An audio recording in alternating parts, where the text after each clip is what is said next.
Ils n'ont pas appelé, et pas le matin, pas à l'heure du déjeuner, pas même au dîner. Et à ce moment-là, je savais qu'ils ne le feraient pas. Ni mon fils, ni ma fille. Pas même un texto paresseux de la part des petits-enfants. 78 ans. Et je me suis réveillée dans le silence le jour de mon anniversaire. Je n'ai pas pleuré. J'ai fait bouillir la bouilloire. J'ai préparé du pain grillé. J'ai nourri le chat. J'ai essuyé l'évier. J'ai changé la serviette dans la salle de bain des invités. Inutilisée depuis des semaines, la routine m'a maintenue stable. Comme elle l'a toujours fait, à 15 heures. Je me suis assise dans le salon et j'ai levé les yeux vers le portrait de famille. Celui au-dessus de la cheminée, ils étaient tous là. Marc, avec ce sourire de garçon d'université, Anne debout trop près de son mari, mais trop loin de moi, les petits-enfants, Jacques avec son ballon de foot, Émilie dans sa robe de récital, et moi assise pile au centre, comme une place réservée dans une photo qu'il ne voulait pas prendre. Ce jour-là avait été une bataille. Je me souviens avoir transpiré dans ma meilleure blouse pendant qu'ils se disputaient sur l'éclairage, se plaignaient du trajet et faisaient défiler leur téléphone entre les prises. Pourtant, je l'avais voulu, cette seule photo pour me rappeler que j'avais construit quelque chose, que toutes les vacances manquaient, les heures supplémentaires, les meubles d'occasion. Tout cela s'était transformé en une famille. Ma famille, mais ce matin, quand j'ai vérifié la boîte aux lettres, elle n'ai trouvé qu'une facture d'électricité. Quelque chose en moi a bougé, pas fissuré, mais claqué, net et définitif. J'ai repoussé ma chaise, traversé la pièce et atteint le cadre. La photo était plus lourde que dans mon souvenir. La poussière collait à mes doigts lorsque je l'ai descendue. Je l'ai portée jusqu'au placard du couloir. J'ai ouvert la porte et je l'ai placée dans la boîte où je gardais le papier cadeau et les vieilles bougies. Puis j'ai fermé la porte, pas avec colère, pas même avec tristesse, juste avec la certitude que j'avais cessé de rappeler aux gens qui j'étais dans leur vie. Et s'ils ne pouvaient pas se souvenir de mon anniversaire, je ne leur rappellerai pas que j'existais. C'était pas juste une photo. Ce cadre, au-dessus de la cheminée, c'était une promesse. Je me souviens du jour où j'ai insisté pour la prendre. Marc ne voulait pas venir, disait que les week-ends étaient son seul temps de repos. Anne m'avait appelé sentimentale, comme si c'était une faiblesse. Vous viendrez 1 heure, c'est tout ce que je demande. Ils sont arrivés en retard. Bien sûr, Marc avec sa chemise à moitié repassée, Anne avec les cheveux de sa fille défaits. J'avais préparé des sablés au citron, leur préféré. Aucun d'eux n'en a touché un seul.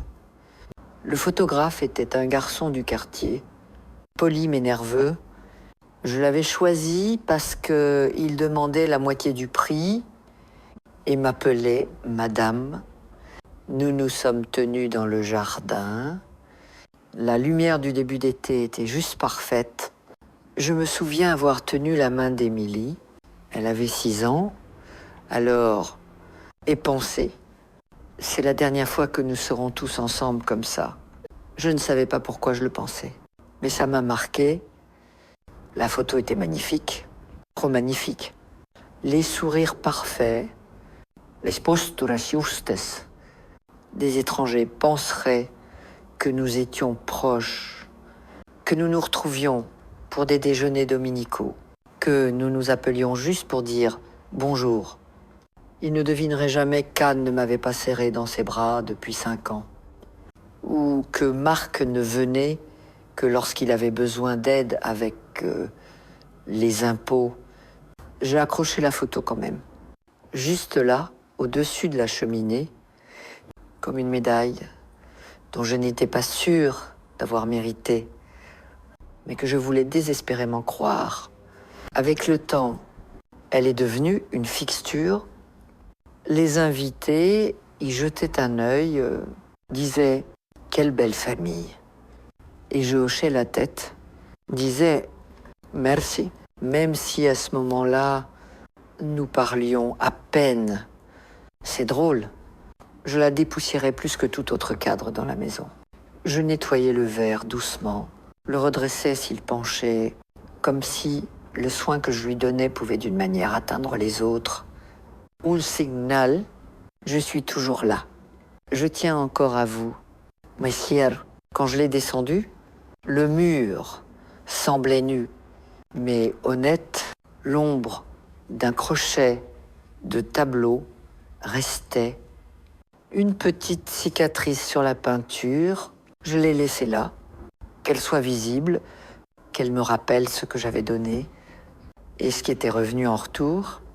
Certaines choses, on se bat pour elles, d'autres, on cesse de les dépoussiérer. Le téléphone a sonné le lendemain matin. Je faisais infuser du thé, regardant l'eau, sans buée, autour du sachet. Tisane camomille, sans sucre, juste comme je l'aimais, avant de commencer à boire le thé vert qu'Anne insistait d'être bon pour le cœur. Je n'ai pas décroché à la première ni à la deuxième sonnerie. J'ai laissé sonner 4 fois avant de répondre, juste pour sentir que j'avais le choix. Salut, maman, adit en. Vive comme une infirmière en service. Écoute, je me demandais si tu pouvais passer demain. Émilie a des répétitions et j'ai une réunion avec un client. On pourrait avoir besoin de toi pour quelques heures. Pas de bonjour, pas de comment vas-tu, et certainement aucune mention d'hier. J'ai pris une lente gorgée de thé, des Maine, et je demandais, comme si je vérifiais mon agenda, bien que la seule chose inscrite soit un anniversaire entouré, maintenant passé de 2 jours, toujours vierge d'encre. Oui, juste pour l'après-midi, de 14 à 18 heures. Peut être 19. Tu sais comment est Émilie après l'école. Et je ne veux pas qu'elle soit seule à la maison. Marc travaille tard, bien sûr. Je me tenais près de la fenêtre de la cuisine, observant un oiseau picorer la mangeoire que j'avais remplie ce matin. Petite, grise, déterminée. Je ne pourrais pas. Et je dis enfin, il y a eu une pause. Oh, vraiment, elle semblait déconcertée, comme si le mot n'en venait d'une autre bouche entièrement. J'ai des projets. Aigemente, doucement. Une autre pause, plus longue cette fois. Eh bien, c'est juste que tu es habituellement libre. J'ai décidé de prendre du temps pour moi. Et je dis, observant toujours l'oiseau faire de la place pour ce qui compte, Anne a fait un petit son, un ricanement caché dans une toux. D'accord, bonne. Eh bien, je trouverai une solution. Je n'ai pas offert de suggestion. Je n'ai pas sauté pour arranger sa journée. L'appel s'est terminé quelques secondes plus tard. Raide de confusion. Ensuite, je me suis assise dans la cuisine silencieuse et j'ai réalisé quelque chose. C'était peu être la première fois que j'avais dit non à Anne sans l'adoucir avec de la culpabilité ou des excuses. Pas d'explication, pas d'offre de réorganiser. Juste un refuge, simple, et le monde ne s'est pas écroulé. J'ai regardé vers la cheminée. New Maintenance. Une ligne de peinture plus claire, là où la photo était accrochée. L'absence semblait plus propre que la présence ne l'avait jamais été, comme si j'avais enfin dit la vérité sans avoir besoin de mots. J'ai passé le reste de la matinée à lire le livre que j'avais repoussé depuis des mois, pas parce que je ne voulais pas lire, mais parce que chaque fois que je le prenais, quelqu'un avait besoin de quelque chose, voulait que je sois ailleurs, m'attendait à jouer le rôle de mère ou de grand-mère, comme un rôle dans une pièce que personne ne regardait, mais que tous exigeaient. J'étais à 3 chapitres quand la sonnette a retenti. Peu de gens venaient sans prévenir. Désormais, j'ai ouvert la porte prudemment, m'attendant à moitié à une livraison. C'était Madame Lemoine, la voisine d'à côté. Elle tenait un plat de gratin dans les 2 mains, ses boucles grises glissaient sous un bonnet tricoté. J'en ai fait trop, a-t-elle dit. Je me suis dit que tu voudrais peu être quelque chose de chaud. J'ai cligné des yeux, prise de court. C'est très gentil. Elle a souri. J'ai vu la lumière du perron allumée tard hier soir. Je me suis dit que t'avais peu être passé une rude journée. Quelque chose dans son ton, pas de la pitié, mais de la reconnaissance, m'a serré la gorge. J'ai hoché la tête. Je me suis écarté. Elle n'est restée que le temps de me tendre le plat et de tapoter mon bras. Si tu veux de la compagnie, frappe à ma porte. Oh, quand j'ai fermé la porte, la chaleur du plat dans mes mains semblait plus lourde qu'elle n'aurait dû, pas à cause de son poids, mais parce que quelqu'un, même juste une voisine, m'avait vu plus tard ce soir-là. J'ai réchauffé une portion et l'ai mangée devant la télévision. Je n'ai pas vérifié mon téléphone. Je n'ai pas répondu au courriel. Je ne me suis pas demandé si quelqu'un se souviendrait ou si des vœux tardifs arriveraient comme des miettes après un festin où je n'étais pas invité. À la place, j'ai pensé à ce que je dirais la prochaine fois que quelqu'un demanderait une faveur. Un trajet, une signature, un prêt. Je dirais ce que j'ai dit aujourd'hui. Non, pas parce que j'ai cessé de les aimer, mais parce que j'ai enfin commencé à m'aimer. Il est arrivé sans prévenir. Marc, mon fils, pas de texto, pas d'appel. Juste le bruit des pneus sur le gravier et le claquement d'une portière qui n'était jamais venue dans mon allée sans raison. Il était presque 17 heures. Je pliais du linge sur la table de la cuisine, des serviettes encore chaudes du sèche-linge. J'ai entendu son coup ferme, comme s'il s'attendait à ce que la porte s'ouvre immédiatement. Il n'avait pas scuro. J'ai fini de plier la serviette dans mes mains avant de répondre. Salut, maman, a-t-elle dit. Entrant avant que je l'invite, il a jeté un œil autour. Comme pour vérifier si quelqu'un d'autre pourrait être là, je ne te dérange pas à un mauvais moment, n'est-ce pas? Tu m'as déjà dérangé. Ai-je répondu? Il a donné un demi-rire. D'accord. Haïfou. Eh bien, j'étais dans le quartier. Marc n'était jamais dans le quartier. Son bureau était à 20 minutes au nord. Sa maison à 30. Ma maison n'existait sur son trajet que lorsqu'il avait besoin de quelque chose. J'ai désigné la bouilloire. Luther? Non, je suis bien. Je ne reste pas longtemps. Il s'est assis à la table, s'agitant sur la chaise, comme si elle offensait sa posture. Je me suis assise en face de lui, et attendo. Alors a-t-il commencé, et je voyais l'hésitation dans la ligne tendue de sa bouche. Je voulais te demander, tu te souviens des papiers dont nous avons parlé l'an dernier? Ceux pour la maison. J'ai hoché la tête lentement. Tu veux dire le transfert de titre? Oui, oui. Tcha, avec tout ce qui se passe, import planification. Tu sais comment c'est. Ce serait plus simple. Si nous le mettions juste à mon nom, ça reste dans la famille de toute façon. Il a souri comme si c'était une faveur pour moi. Pourquoi maintenant? Ai-je demandé, gardant mon ton léger. Eh bien, avec Anne et moi, envisageant des options de rénovation, ça fait plus de sens si la maison est officiellement à mon nom. Tu n'as plus à t'inquiéter de l'entretien. Tu as assez à gérer comme ça. Ouais. Mes yeux ont erré vers la fenêtre derrière lui. Les hortensias commençaient à fleurir, tardif, mais têtu. Juste comme moi, j'habite encore ici. Et je dis doucement, bien sûr,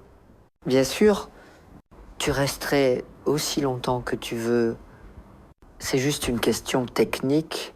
J'avais entendu ce ton avant, cette voix calme, efficace, qu'il utilisait avec les clients, les serveurs, les gens qu'il pensait plus intelligents que lui. As-tu dîné? Ai-je demandé soudain. Marc a cligné des yeux. Quoi? Le dîner. J'ai fait un ragoût de poulet, assez pour deux. Il a hésité. Maman, je suis vraiment juste venu pour... c'est en train de chauffer dans le four. Il a cédé, s'adossant à la chaise. D'accord. Oui, d'accord. J'ai bougé lentement, mettant 2 bols, 2 cuillères. J'ai servi le ragoût et posé le bol devant lui. Il n'a pas remercié. Juste atteint une serviette. Nous avons mangé en silence pendant quelques minutes. Il n'a levé les yeux que lorsque son bol était à moitié vide. Alors, pour les papiers, a-t-il repris je ne signe rien pour l'instant. Ai-je dit sans élever la voix. J'ai pensé à des choses, à ce que j'ai donné, à ce que je donne encore. L'expression de Marc s'est tendue. Il ne s'agit pas de te prendre quoi que ce soit. Peut être pas, mais ça serait simple. Il s'est adossé, bouche légèrement ouverte, entre protestation et explication. Je t'ai élevé dans cette maison. Et je continuais. Ton père a peint ce salon. Tu t'es cassé le poignet en tombant de ce perron. C'est pas juste une propriété. C'est ma vie, hein? Et je la vis encore. La mâchoire de Marc s'est crispée. J'essaie juste de rendre les choses plus faciles. Pour qui ai-je demandé? Il a détourné les yeux vers la fenêtre. Le silence entre nous s'est posé comme de la poussière. J'y réfléchirai. Ai-je dit enfin? Mais je ne serai pas pressé. Et on ne me dira pas ce qui est mieux pour moi sans me demander ce que je veux. Il a fini son ragoût sans un mot de plus. Quand il s'est levé pour partir, il ne m'a pas serré dans ses bras. Juste hoché la tête et dit « D'accord, maman ». Je l'ai regardé depuis la fenêtre marcher vers sa voiture. Il a marqué une pause une fois, main sur la portière, puis est monté, est parti. Je suis revenu à la cuisine, j'ai rincé les bols, les ai séchés lentement. Je n'ai pas verrouillé la porte derrière lui, mais je ne l'ai pas laissée ouverte non plus. Le coup est venu juste après-midi, plus doux cette fois.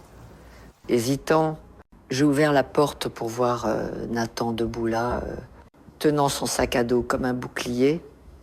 Salut, Mamie, a-t-elle dit. Un sourire timide tirant sur les coins de sa bouche. Tu as 1 minute. Nathan venait rarement seul. D'habitude, c'était Anne qui le poussait en avant, disant « Va dire bonjour à mamie », comme si j'étais un devoir à accomplir. Mais maintenant, il se tenait sur mon perron de son propre chef, plus grand que je ne me souvenais, plus mince aussi. L'université lui faisait cet effet Newets, Longs, nourriture au micro-ondes, stress dans les os. J'ai toujours 1 minute pour toi. Ai-je dit? Il m'a suivi dans la cuisine, posant son sac près de la table. Je n'ai pas dit à maman que je venais, a-t-il dit presque en chuchotant. Bien, ai-je répondu, mettant la bouilloire en marche. C'est agréable d'être surprise par quelqu'un que j'ai vraiment envie de voir. Hilare, frottant l'arrière de sa nuque. J'imagine que tu as remarqué que personne n'a vraiment pensé. Zairi Makwe. Ai-je dit? Et puis j'ai oublié, j'ai descendu la photo de famille et je me suis fait un gâteau. Un gâteau. Un très petit, pas digne d'être partagé. Nathan semblait coupable. Je suis désolé. J'aurais dû... Je veux dire, j'avais l'intention... Tu ne me dois rien. Ai-je interrompu doucement? Tu es encore jeune. Tu as encore le droit d'oublier parfois. Oh, il m'a regardé, yeux brillants. C'est un peu de ça dont je suis venu parler. J'ai versé le thé, posé les tasses sur la table et attendu. J'ai été accepté dans le programme d'été, a-t-il dit enfin. Celui à Brest. J'ai souri. C'est merveilleux. Tu as travaillé dur? Oui, mais il n'est pas entièrement couvert. Je dois trouver de l'argent pour le voyage et le logement. coupe. Et je me disais que si c'est pas trop, voilà la vraie raison. Je n'étais pas en colère. Juste fatigué du rythme. Affection, besoin, demande. C'était devenu prévisible. Nathan. Et je dis doucement, sais-tu combien j'ai payé pour ton éducation jusqu'à maintenant? Il a rouge. Yeah, non, 26, 0 euros. Et je dis, tes parents n'ont jamais demandé. Ils m'ont juste laissé envoyer les chèques. Ça ne me dérangeait pas. Je voulais que tu aies des options. Il a fixé son thé. Je ne savais pas que c'était autant. Je ne voulais pas que tu le saches. Et je dis, mais peu, être qu'il est temps que tu le saches. Un long silence s'est étiré entre nous. Je peux trouver un travail à mi-temps cet été, a-t-elle dit. Réduire les coûts, trouver une solution. Elle dit, j'ai tendu la main à travers la table, touché la sienne.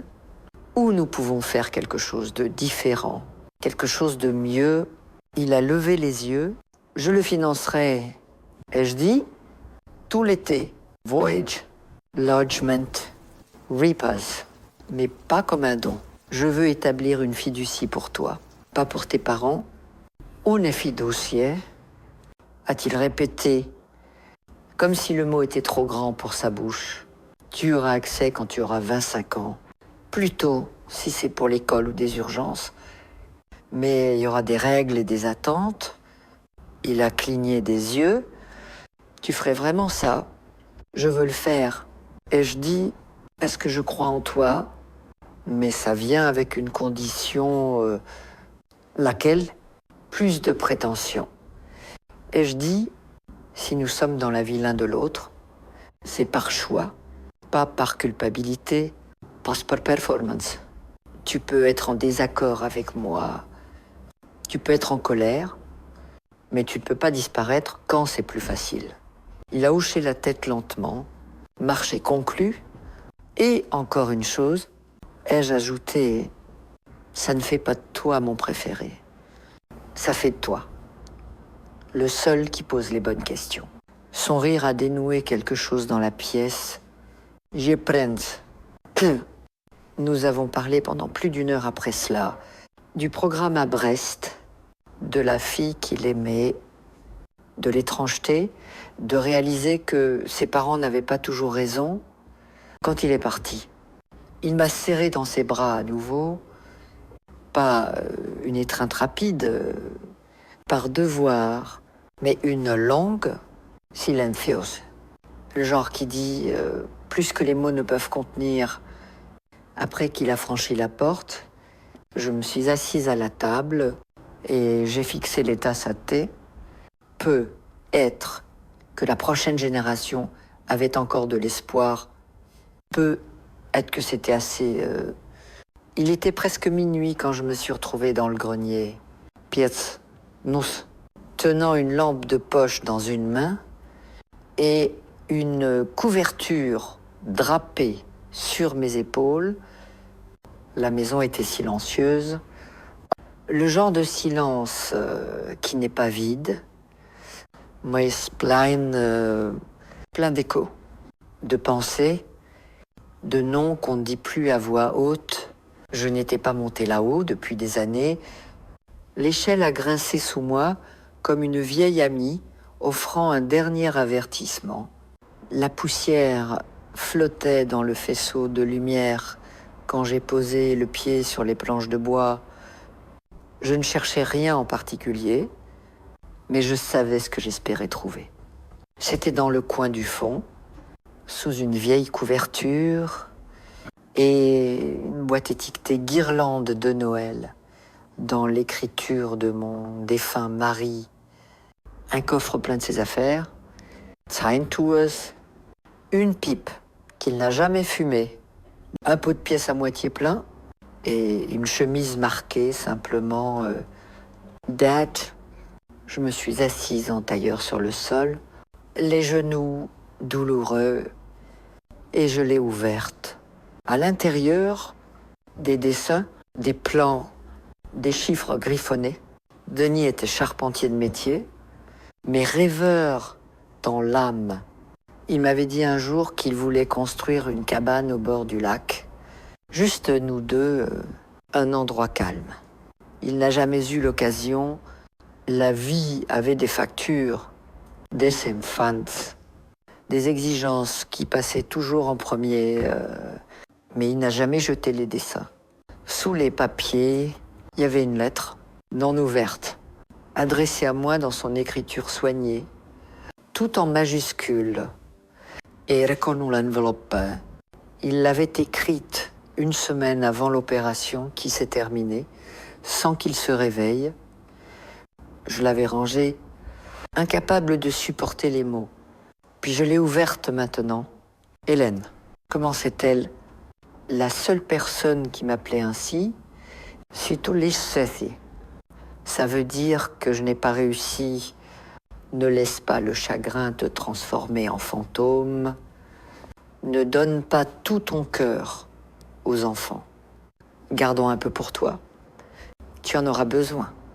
Tu as toujours donné plus que ce qu'on te demandait. Et je m'inquiète qu'un jour ils oublient où s'arrête le don. Ne les laisse pas. Pose tes limites. Distant. Non. Sois gentille. Mais il y a mais invisible. Je serai là à regarder. Je m'attends à être fier. Il n'y avait pas de signature. Juste son nom dans le coin. Denis. Je suis resté là longtemps. La lampe de poche s'éteignant dans mon giron, la vieille maison gémissait autour de moi, le bois s'installant, comme s'il écoutait. Il avait tout vu venir, pas les détails, pas l'anniversaire manqué. Les papiers titres, la culpabilité dans les yeux de notre petit-fils, mais le schéma, j'ai plié la lettre soigneusement et l'ai glissée dans la poche avant de ma robe, puis je suis resté là dans le noir, me souvenant de la façon dont il me stabilisait sans me toucher, une présence, pas une pression, un poids qui ne pesait pas. Quand j'ai redescendu l'échelle, j'avais l'impression d'avoir ramené quelque chose avec moi, pas juste la lettre, mais une clarté que j'avais pas eue depuis des années. Je ne serai pas amère, je ne serai pas cruelle, mais je ne serai plus silencieuse. Ils avaient pris mon silence pour une permission, c'était leur erreur, et maintenant il était temps de la corriger. La banque sentait le citron et la cire à plancher. Je suis arrivé 10 minutes avant l'ouverture et attendu sur le banc en bois juste à l'intérieur du vestibule, observant un jeune homme en costume tripoter des clés de l'autre côté de la porte vitrée. Il a hoché la tête poliment en me remarquant. J'ai hoché la tête en retour. Dès que la porte a cliqué pour s'ouvrir, je suis entré. « Bonjour, madame », a-t-elle dit, les yeux brillants et incertains. Si j'avais besoin d'aide pour trouver les bordereaux de dépôt, quelqu'un sera avec vous dans un instant. Yeah, il y a une reine des vous. Ai-je répondu avec Eliane Mercier. Il a pointé vers les bureaux à l'arrière. Elle sera là tout de suite. Je n'avais pas vu Eliane depuis des années. Pas depuis qu'elle avait géré le petit prêt que Denis et moi avions pris pour réparer le toit quand Marc est parti à l'université. Elle avait les cheveux plus fins maintenant, portait des lunettes à monture violette, mais la même manière de parler stable. Elle m'a appelé par mon nom avant que je me présente. « Madame Vasseur », a-t-elle dit, serrant ma main. « Venez, Spritz ». Son bureau avait 2 chaises, une plante soit très fausse, soit très robuste, et une photo de sa fille en toge de diplômée. Je me suis assise et j'ai sorti une feuille pliée de mon sac. Une liste que j'avais faite hier soir après avoir relu la lettre de Denis. La fiducie promise à Nathan, encore fraîche dans mon esprit. Je veux mettre à jour mes comptes. Et je dis, tous. Eliane a souri, prête avec son clavier. Bien sûr, que voulez-vous changer? Je veux retirer Marc et Anne de tout. Accès joint, bénéficiaire. Procuration. Tout. Elle a marqué une pause. D'accord. Puis-je demander pourquoi? Sans vouloir offenser. Ai-je dit? Je ne suis pas venu ici pour expliquer. Hey, elle n'a pas cligné des yeux. Comprise. Nous pouvons commencer cela. Voulez-vous attribuer une nouvelle procuration? Oui, Nathan Vasseur, mon petit-fils. Droit, limité, seulement pour accéder à la fiducie que je crée pour lui, il n'aura accès à rien d'autre, sauf si je l'autorise. Elle a hoché la tête et tapé. Et je veux retirer les virements automatiques vers le compte hypothécaire d'Anne. Et le prêt auto de Marc, les deux étaient sous mon approbation discrétionnaire. Je retire cette approbation. Il y a eu un petit silence alors que ses doigts s'immobilisaient. Ces virements sont actifs depuis quelques années. Défiotrons. Ai-je dit, depuis la première fois que Marc a oublié son paiement de voiture, Eliane n'a pas répondu à cela. Elle a simplement ajusté ses lunettes et repris le tapage. Et la fiducie, a-t-elle demandé? Oui, je veux la financer avec une partie de mes économies. 0 € pour l'instant. Il peut l'utiliser pour l'éducation. Le déménagement ou l'investissement, quand il aura 25 ans, je conserverai le contrôle. Elle a imprimé plusieurs formulaires et les a disposés avec une aisance pratiquée. Nous aurons besoin de signatures et d'une pièce d'identité. J'ai tendu ma carte d'identité et pris le stylo. L'acte de signer semblait différent cette fois, pas comme si je donnais quelque chose, mais comme si je le reprenais. Chaque boucle de ma signature était un choix, une limite, une petite déclaration. Quand nous avons fini, Eliane s'est adossée et a dit « Tout sera effectif d'ici la fin de la journée ». J'ai hoché la tête. « Merci. » Madame Vasseur, a-t-elle dit doucement, « Si vous avez besoin de parler à quelqu'un en dehors de l'argent, je suis heureuse d'écouter. » J'ai croisé ses yeux et souri. Je ne suis pas seule. Juste en retard pour une leçon que j'aurais dû apprendre il y a des années. Elle m'a accompagnée à l'entrée et je suis sortie dans la lumière du jour qui semblait plus brillante qu'à mon arrivée. Je ne suis pas rentrée précipitamment. Je me suis arrêtée à la boulangerie pour une part de tarte au citron et je me suis assise sur le banc du parc où Denis m'avait autrefois demandé en mariage. Il serait fier. Et je pensais, Pas des papiers, mais de l'épine dorsale dans mon dos et du silence que j'avais enfin appris à briser. Les appels ont commencé d'abord Anne, puis Marc, puis les deux en alternance rapide, comme s'ils avaient coordonné une campagne. J'ai laissé le téléphone vibrer silencieusement sur la table de la cuisine pendant que je préparais le dîner. Rien d'extraordinaire, juste un poulet rôti et des haricots verts sautés à l'ail. Le genre de repas qu'on fait quand on est seul, mais qu'on veut encore se traiter comme quelqu'un qui mérite d'être nourri. Ah, et Teenage 30. J'avais 13 appels manqués et 6 messages vocaux. Je n'en ai écouté aucun. Ce n'est que lorsque le téléphone fixe a sonné, celui que presque personne n'utilisait plus, que j'ai fini par décrocher. Vieilles habitudes, ce téléphone me faisait encore sentir qu'une personne respectable était à l'autre bout. « Maman !» La voix d'Anne, tendue de panique. « As-tu changé les paramètres bancaires ?» J'ai essayé de faire le paiement hypothécaire. Elle a été refusée 2 fois. J'ai porté le téléphone au salon et je me suis assise dans mon fauteuil près de la fenêtre, tenant le combiné comme s'il pouvait brûler. « Oui !» Et je dis calmement. Il y a eu un long silence. « Pourquoi ?» Parce que j'en ai fini avec prétendre qu'être votre mère signifie financer vos vies. Elle a laissé échapper un petit rire nerveux. De quoi parles-tu ?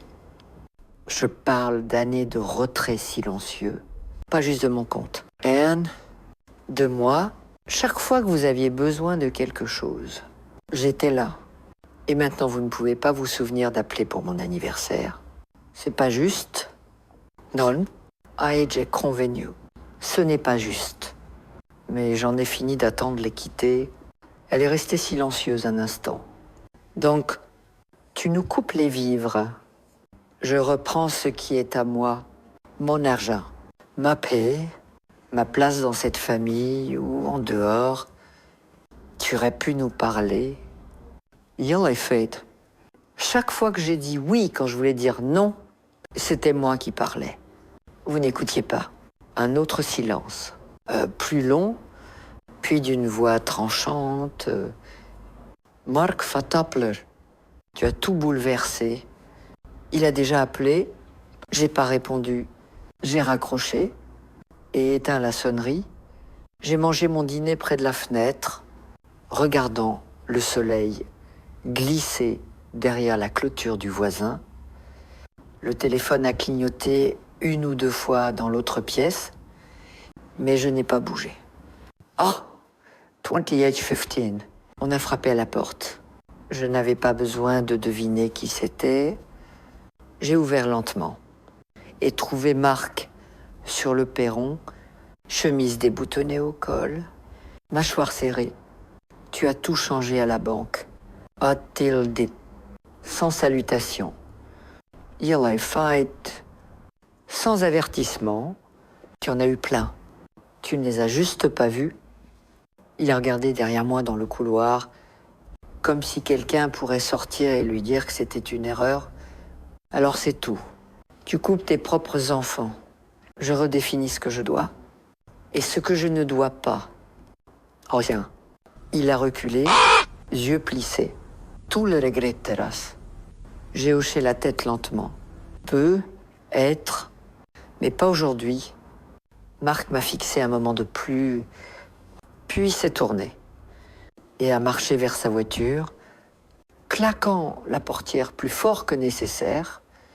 Quand la maison est redevenue silencieuse, j'ai marché jusqu'à la cheminée et regardé l'espace où le portrait de famille était autrefois accroché. Je n'ai pas regretté de l'avoir descendu. Pas un instant.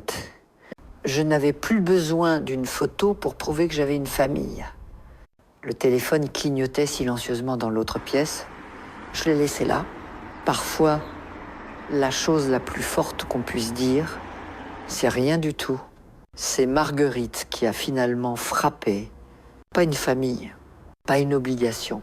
Juste une vieille amie avec trop d'honnêteté dans les yeux pour être autre chose que réelle. Elle est arrivée l'après-midi suivant avec un pot de confiture de framboise et un pain qu'elle avait fait elle-même, disant qu'elle avait un pressentiment, et n'a pas insisté quand je ne l'ai pas invitée tout de suite. Elle est restée sur le perron, me regardant comme si j'étais encore l'Hélène qu'elle avait rencontrée il y a 40 ans à la vente de livres de l'église, du thé ou quelque chose de plus fort, et je demandais finalement. Elle a souri. Tu sais que je veux toujours les deux. Ten. Nous nous sommes assises dans la cuisine. Le pain tranché entre nous, la vapeur s'élevant de nos tasses. Je n'avais pas parlé à voix haute de tout cela. Pas à Nathan, pas à la directrice de la banque, pas même à moi-même de manière complète, mais quand Marguerite a pris sa première gorgée, Edith, tu sembles plus légère. Les mots ont commencé à venir. Je lui ai raconté l'anniversaire, la boîte aux lettres vides, le portrait de famille dans la boîte des décorations, Marc et Anne, la banque, Nathan. Je n'ai pas dramatisé ni enrobé. Je l'ai dit directement, comme on le fait quand on ne cherche pas la pitié, juste la compréhension. Elle n'a pas interrompu, elle n'a pas essayé de réparer. Elle a écouté. J.S. Cha, n'est-ce pas? Edith, enfin, tu donnes, et d'une manière il te convainc que c'est ton travail. Comme si t'étais embauché pour les aimer sans limite. Marguerite a hoché la tête lentement, ses doigts traçant le bord de sa tasse, et quand tu poses enfin une limite, une seule ligne, c'est comme si tu les avais trahis. Yari, mais ça sonnait plus amer qu'amusé. J'étais censée rester silencieuse et généreuse. Un puits sans fond, mais tu n'es pas un puits. A-t-elle Edith, tu es une femme, une sacrée femme forte.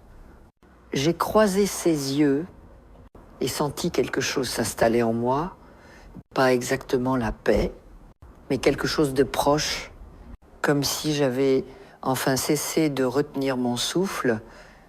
Tosaes, a-t-elle dit après un moment, je me suis toujours demandé combien de temps ça te prendrait. Pourquoi? Pour arrêter d'être la sainte silencieuse et recommencer à être Hélène. Je l'ai regardée, vraiment regardée, cette femme qui m'avait vue à travers des naissances et des funérailles, qui n'avait jamais demandé d'argent ou de faveur, qui apportait du pain au lieu d'excuses, comme un feisto. Et je demandais, gardez tes distances, tout en restant proche de tes enfants. Marguerite a souri, pas avec suffisance, juste comme quelqu'un qui avait saigné des mêmes blessures. Je ne les laisse pas me traiter comme une commodité. Je les aime, mais je n'oublie pas de m'aimer aussi. J'ai hoché la tête lentement. C'est juste difficile. Tu passes tellement de temps à prouver que tu vaux la peine d'être gardé, et un jour tu réalises qu'ils n'avaient pas besoin d'être convaincus. Ils avaient juste besoin que tu continues à donner. Eh bien, tu as arrêté. Elle a détaché un autre morceau de pain. Bien, laisse-les ressentir l'absence pour une fois. Aïe, l'horloge tic-tac. La lumière changeait. Nous n'avons pas beaucoup parlé après ça. Juste partager un réconfort simple. Pain et beurre, patape, l'œil pas bruyant, mais réel. Quand Marguerite s'est levée pour partir, elle m'a serré plus fort que d'habitude. Si tu as besoin de quelque chose, a-t-elle dit, appelle-moi, pas parce que tu me dois quelque chose, parce que je veux que tu le fasses. Et quand elle est partie, je me suis assise seule, mais pas solitaire. Plus maintenant, pour la première fois depuis longtemps, j'ai réalisé que je n'avais pas perdu ma famille. Peut être que j'avais juste trouvé une image plus claire, de qui ils étaient vraiment et de qui j'étais sans eux. Nathan est venu le lendemain soir, pas de texto avant, pas de coup anxieux, juste un appel doux depuis le perron. « Mamie, c'est moi !» J'ai ouvert la porte pour le voir debout là, en jean trop long aux chevilles et un sweat qui semblait avoir vu trop de nuit sur un canapé de dortoir. Dans ses mains, un sac en papier de cette petite boulangerie que j'aimais, en ville. J'ai apporté les tartes aux pommes que tu prenais. Ah, Tilde, je me suis dit qu'on pourrait en partager une... Je me suis écarté, les laisser entrer sans un mot. Ils savaient où étaient les assiettes. Tcha, plus que les tartes, m'a presque défaite. Nous nous sommes assis à la table dans un silence qui ne semblait pas lourd, juste honnête. Il a pris une bouchée en premier, puis essuyé sa bouche, comme s'il se préparait à une conversation difficile. J'ai entendu ce qui s'est passé. A-t-il dit enfin « De qui ?»« De tout le monde ?» A-t-il marmonné. « Maman. » Papa, même oncle Georges, a appelé comme si j'étais censé réparer ça. J'ai pris une petite bouchée. La tarte était chaude, un peu trop sucrée, mais familière, d'une manière qui serrait ma poitrine. Ils sont en colère. A-t-il dit tout le size? Yes, size. Ils pensent que tu as perdu la tête, que quelqu'un t'influence, que peut-être tu es, je ne sais pas, déprimé. Ça m'a fait sourire. Un petit sourire amer. Je ne suis pas déprimé. Nathan, je suis réveillé. Il a baissé les yeux sur son assiette, puis levé à nouveau. Yeux clairs. Je leur ai dit qu'ils avaient tort. Vraiment? Oui. Ai-je dit, peut-être que tu en avais juste assez d'être invisible. Au instant, aucun de nous n'a parlé. Le son de l'horloge au mur semblait plus fort que d'habitude. Je suis fière de toi. Tu sais, a-t-elle dit, j'ai secoué la tête légèrement. Ce n'est pas ton travail. Peut être pas, mais je le suis. Des yeux. Je me suis levée, marché vers le buffet et ouvert le tiroir du haut. À l'intérieur, j'ai sorti une enveloppe Kraft, épaisse, scellée, prête. Je l'ai posée sur la table entre nous. Qu'est-ce que c'est? A-t-il demandé, la touchant doucement. Ton avenir, ai-je dit, ou du moins une partie, c'est les papiers pour la fiducie, celle dont nous avons parlé. Il s'est figé, tu l'as vraiment fait. Il l'a fait, 60 € pour commencer. Plus si besoin, tu n'y auras pas pleinement accès avant tes 25 ans. Mais tu peux l'utiliser pour l'école, le déménagement, ou si la vie te lance quelque chose et que tu ne veux pas ramper vers des gens qui pensent que le soutien est une négociation. Il semblait abasourdi, comme s'il voulait discuter, m'y remercier ou dire quelque chose de grand. Je l'ai arrêté. Il y a une condition, n'importe quoi, pas de prétention. Ai-je dit, si nous sommes dans la vie l'un de l'autre, c'est par choix, pas par culpabilité, pas par performance.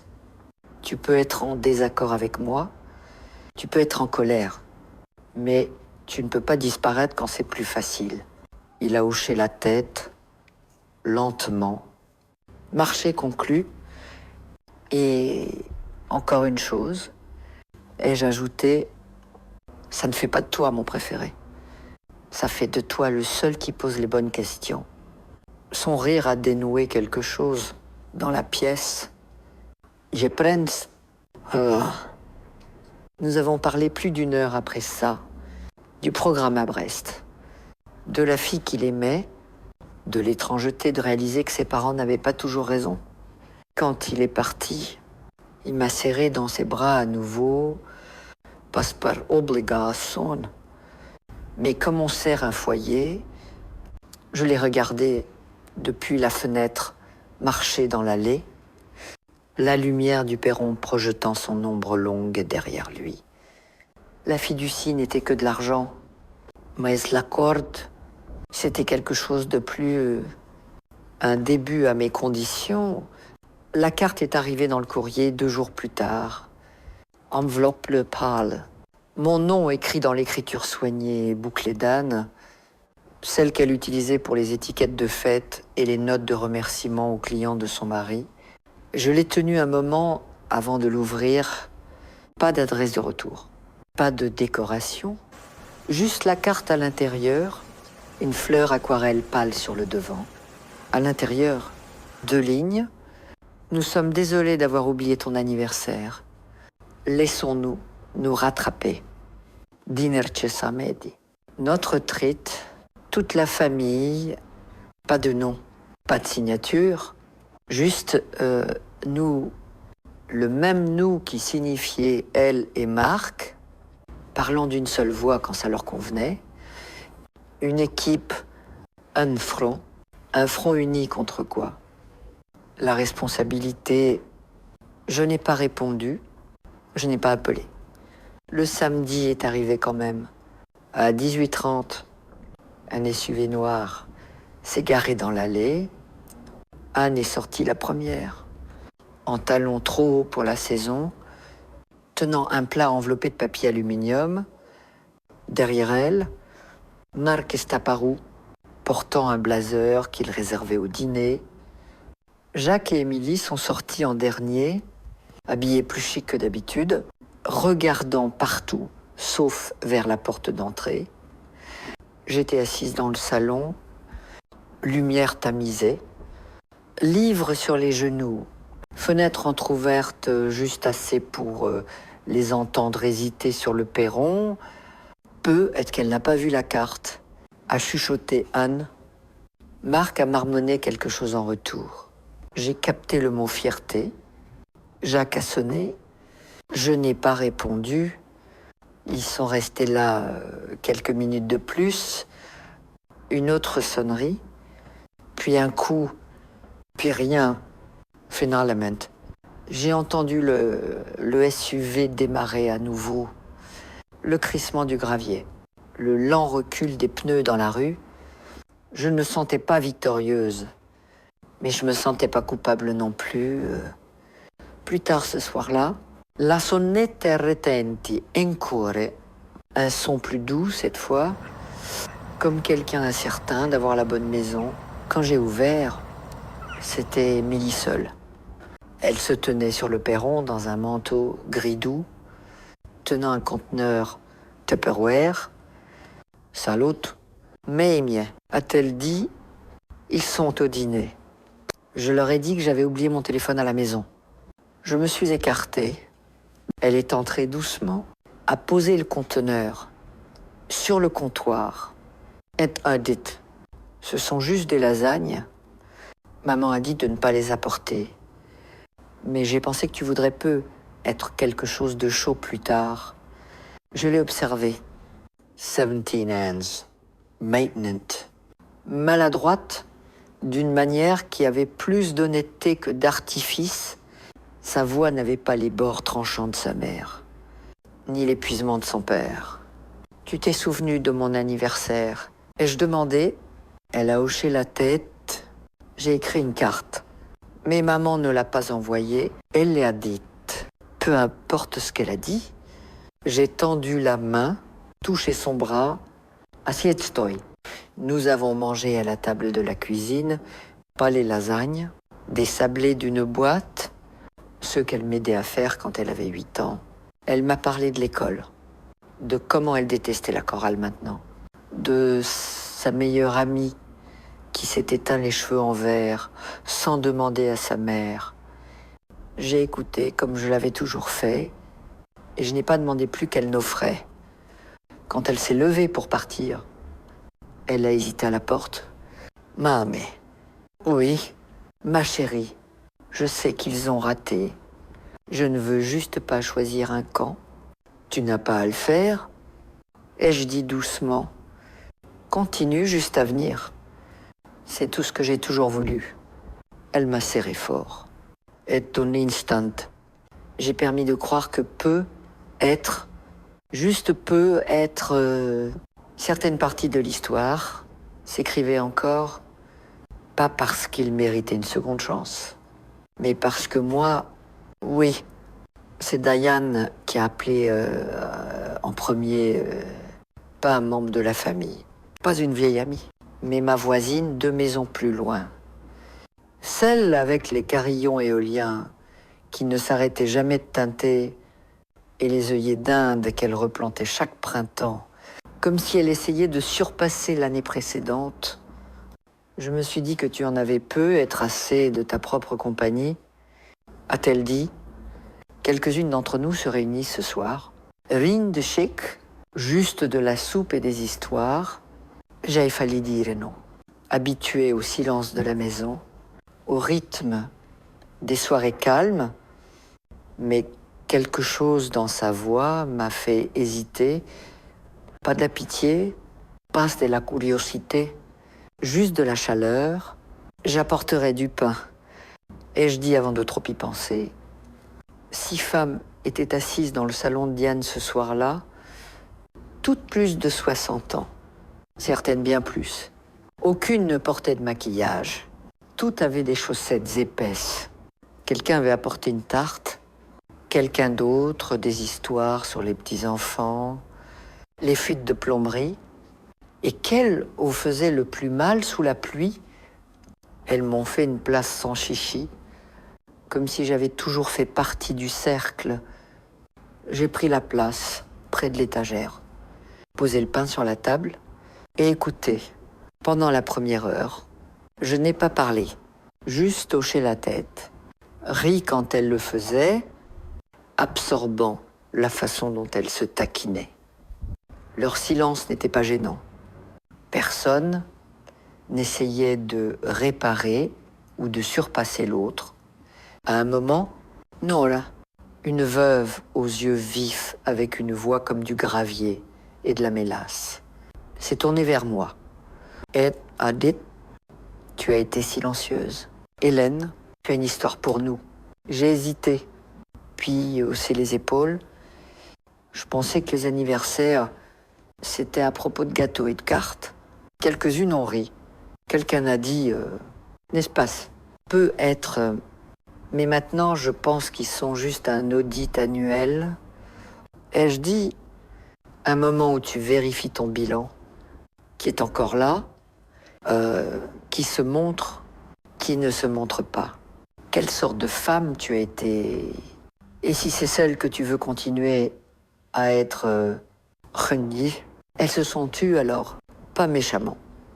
Juste laissant ça s'installer, c'est une meilleure définition que tout ce que Hallmark a jamais trouvé.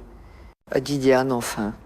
Gloria, une infirmière à la retraite qui portait toujours des bracelets, s'est penchée en avant. Alors, qui ne s'est pas montré cette année, toute ma famille, et je dis simplement, pas un appel, pas même un mensonge pour le couvrir. Et maintenant, ils sont désolés, bruyamment et de manière gênante. Nora a haussé un sourcil. Et qu'as-tu fait à ce sujet? J'ai descendu leurs photos et je dis, et puis j'ai commencé à remettre mon nom sur ma propre vie.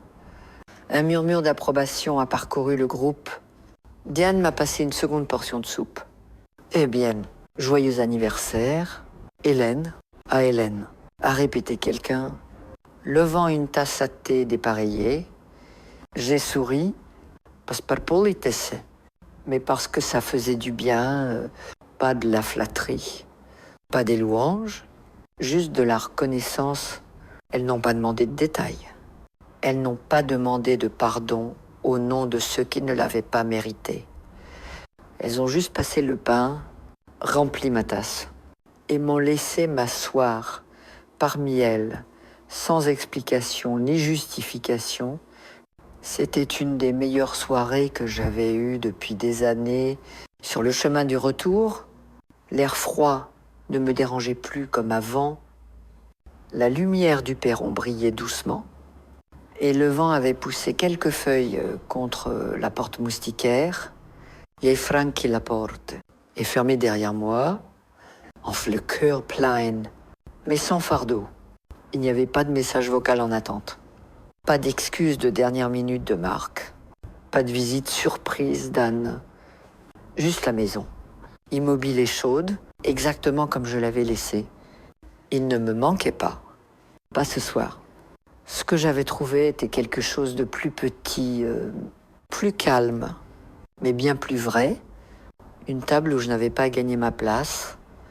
Une pièce où personne ne me mesurait par ce que je donnais.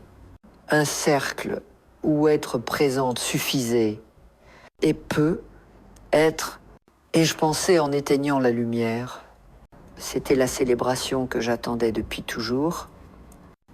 Je me suis assise à la table à manger avec un bloc-notes juridique jaune et un stylo qui cliquait trop fort dans le silence. Le soleil du matin se répandait sur le grain du bois. Et pour une fois, je n'ai pas ouvert les rideaux entièrement. Certaines choses semblaient meilleures en lumière douce, surtout les décisions qui avaient pris trop de temps à faire. Le testament était vieux, daté de 5 ans. À l'époque, je pensais être prudente. Juste, tout était divisé équitablement. Marc, Anne, un peu de côté pour les petits-enfants. C'était ce qu'on attendait. Ce que les gens faisaient, vous élevez des enfants. Vous construisez une vie et puis éventuellement vous la laissez derrière comme une note pliée avec votre signature au bas. Maintenant, je ne voulais rien laisser derrière qui ne reflète pas qui j'étais devenue. Alors, j'ai appelé mon avocat, pas un de ces brillants du centre-ville avec des dents comme des touches de piano, mais Blaise Hervé, qui avait connu de Nice et qui portait encore du velours côtelé, même en juillet. Je voudrais modifier mon testament, et je dis quand son assistante m'a passé, et établir quelque chose d'un peu plus exact. Il savait mieux que de demander ce qui avait changé. Venez lundi, a-t-elle dit, apportez votre copie actuelle, et tout ce que vous souhaitez ajouter, j'ai raccroché et regardé autour de ma maison, les photos, les livres, la porcelaine ébréchée que j'utilisais encore tous les dimanches. Tout était à moi à nouveau d'une manière que ça n'avait pas été depuis des décennies. À moi non pas parce que je tenais l'acte ou que mon nom était sur les relevés bancaires, mais parce que personne ne prétendait le contraire. Le lundi, j'ai porté le manteau de laine bleu marine que Denis disait me rendre trop élégante pour cette ville. J'ai apporté le bloc-notes, l'Ancien Testament, et une petite enveloppe avec une note manuscrite pour Nathan. M. Blaise n'a pas posé de questions quand je lui ai tendu les papiers. Il a just Mrs. Lunettes et lu avec la patience d'un homme qui comprenait que certaines histoires ne pouvaient pas être précipitées. Je veux que Nathan soit le bénéficiaire principal. Et je dis, pas pour tout. Je ne punis pas les autres. Je choisis juste celui qui me voit comme une personne, pas une ressource. Il a hoché la tête, griffonné quelques notes. Vous voulez retirer vos enfants de la ligne principale. Je veux qu'ils reçoivent quelque chose de symbolique, une lettre, une photo, quelque chose qui leur rappelle qu'ils avaient une mère, ce qu'ils en ont fait et leur héritage. Pas le mien. Il a levé les yeux à cela, pas surpris. Juste solennel. Et la maison, a-t-il demandé, reste à mon nom. Quand le moment viendra, elle ira à Nathan. Il pourra la garder, la vendre, la brûler. Je lui fais confiance pour décider avec soin. M. Blaise a fait les changements pendant que je regardais. Chaque ligne tapée semblait une pierre soulevée de mon dos. Je ne me sentais pas vindicative. Je ne voulais pas de vengeance. Je voulais juste que la vérité reste, même quand je ne pourrais plus la dire. Nous avons signé les brouillons et j'ai laissé une copie à sa secrétaire. Quand je suis sortie, le vent était mordant, mais j'ai pas frissonné. J'ai marché lentement jusqu'à ma voiture, main sur l'enveloppe dans la poche de mon manteau. Ce soir-là, je me suis assise à la table de la cuisine et j'ai écrit 3 lettres. Une pour Marc, une pour Anne et une pour Émilie, qui avait essayé, qui avait frappé, qui avait apporté des lasagnes et s'était assise avec moi comme si j'étais plus qu'une note de bas de page. Chaque lettre était courte, pas en colère, juste honnête. J'ai dit à Marc que je me souvenais du jour où il m'avait appelé maman et comment mon cœur s'était ouvert comme une terre de printemps. J'ai dit à Anne que je l'avais autrefois considérée comme la fille que je n'avais jamais eue. Et comment j'avais essayé, Dieu sait que j'ai essayé de l'aimer comme telle. Et j'ai dit à Émilie que la porte serait toujours ouverte, mais seulement si elle la franchissait en tant qu'elle-même, pas l'écho de quelqu'un d'autre. J'ai scellé chaque lettre et les ai placées dans un tiroir avec des instructions pour M. Blaise de les livrer quand le moment viendrait. Puis je me suis adossée, pris une longue inspiration et regardé l'espace au-dessus de la cheminée, toujours nu, toujours mieux ainsi. Car certains héritages ne sont pas construits sur des lignées de sang, ils sont construits sur la clarté, les limites et la décision discrète de ne laisser derrière que ce qui reflète la vérité. C'était encore l'écriture d'Anne, cette fois sur une enveloppe couleur crème, pas de carte à l'intérieur, juste une seule feuille de papier, lignée pliée soigneusement, comme si elle devait être prise au sérieux. Je l'ai trouvée glissée dans ma boîte aux lettres, sans timbre, sans adresse de retour.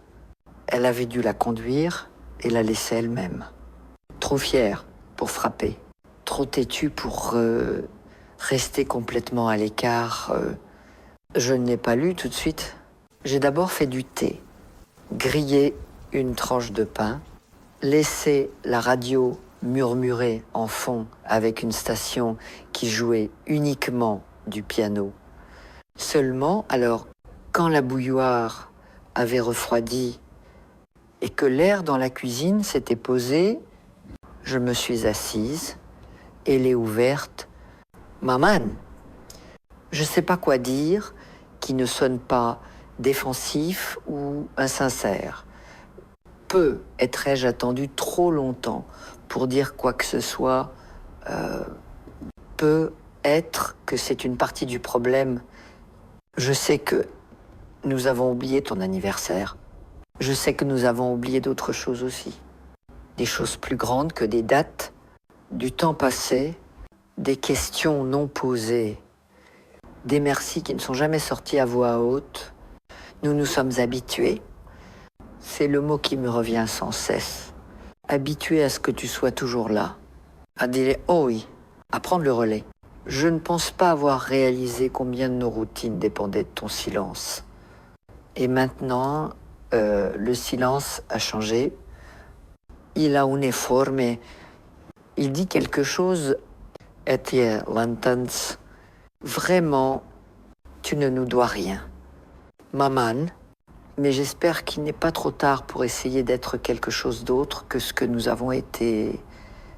Je suis désolée d'avoir oublié, d'avoir supposé, de t'avoir réduite à quelqu'un qui n'avait pas besoin de merci, avec amour. Anne, j'ai lu 2 fois, puis plié la feuille et l'ai placée sous ma tasse comme un sous-verre, laissant le poids de mon thé la réchauffer. Ce n'était pas parfait. Ce n'était pas dramatique ou poétique. Mais c'était la première fois que je voyais une excuse qui n'était pas enveloppée de demandes.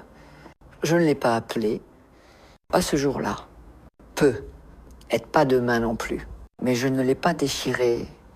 Je ne l'ai pas rangé dans un tiroir pour être oublié avec de vieux reçus et des bordereaux de garantie. Je l'ai laissé là sur la table où je la verrai, où je pourrais décider en mon propre temps quoi en faire plus tard.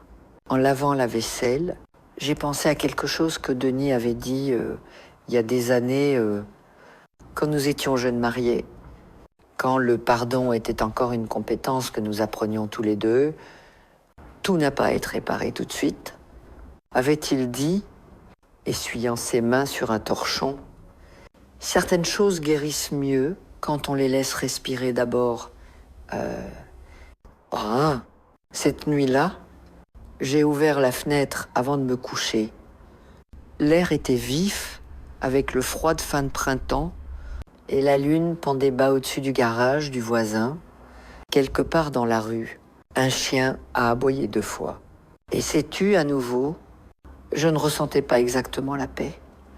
Mais je ne me sentais pas seul. Pas de la manière dont je l'étais autrefois, où le silence signifiait être invisible. Ce silence était le mien, mérité, intentionnel, et j'apprenais à lui faire confiance. J'ai pensé à la lettre d'Anne, aux lasagnes d'Émilie, à l'enveloppe de Nathan, encore en attente, dans le tiroir du bureau. Intact, scellé, un avenir promis sans attache. Ils apprenaient lentement, maladroitement, mais la roue avait tourné. Ils avaient senti le poids de mon absence. Et ils commençaient à comprendre que l'amour ne signifie pas dire oui à tout. Parfois, il signifie dire non avec les 2 pieds plantés. Les 2 mains immobiles et un cœur, enfin, fini, de supplier. J'ai éteint la lumière et laissé l'obscurité venir calme et propre. Un chapitre de plus restait et il serait à moi d'écrire. C'était tôt. Le matin, quand j'ai trouvé le nouveau cadre, un simple en bois rangé au fond du placard du couloir, enveloppé dans le même papier de soie que j'utilisais pour ranger les décorations de Noël il y a des années, je ne le cherchais pas. J'étais juste venu chercher une écharpe. Mais ma main atterrit sur quelque chose de plus lisse, de plus ferme. Quand je l'ai sorti, j'ai su immédiatement à quoi il servait. Je l'ai posé sur la table à manger, déballé lentement, et regardé l'espace vide derrière le verre. Puis je suis allé à la cuisine, me suis versé une tasse de café. Et j'ai pensé. Je n'avais rien accroché au-dessus de la cheminée depuis que j'avais descendu le portrait de famille. L'espace était resté vide, pas par chagrin, pas par défi, mais comme une sorte de rituel calme, un vide honnête. Je ne l'avais pas remplacé par des fleurs, des horloges, ou ces pancartes trop joyeuses que les femmes de mon âge sont censées aimer. Juste de la peinture nouée. Et ça semblait bien vrai. Mais ce matin-là, quelque chose en moi a bougé, pas vers le pardon. Pas entièrement, mais vers quelque chose de plus doux. J'ai sorti une petite pile de photographies du tiroir, près de la cuisinière, certaines anciennes, certaines récentes. Je les ai triées, mes doigts effleurant des souvenirs imprimés en rectangles brillants. Moi et Diane au repas partagé du quartier, Marguerite en plein rire. Une fleur sur sa chemise de notre tentative ratée de pain à la cannelle, Émilie tenant un pull trop petit trouvé dans mon grenier, souriant comme si elle avait découvert un trésor enfoui. J'ai choisi une photo.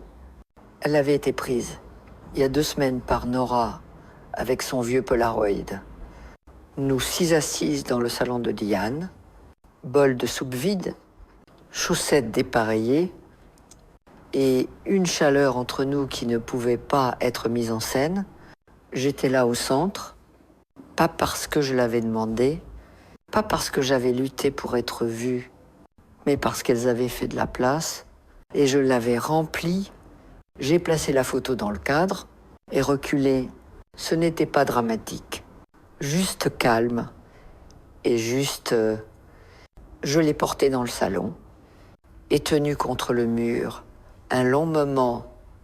Puis avec des mains fermes, j'ai enfoncé un seul clou dans le plâtre et l'ai accrochée.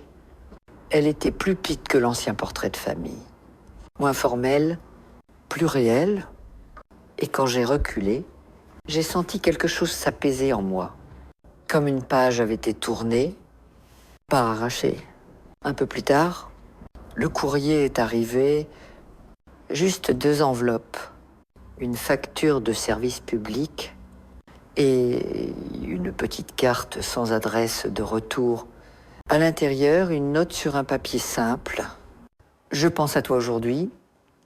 Merci de m'avoir appris que l'amour n'est pas toujours du sacrifice.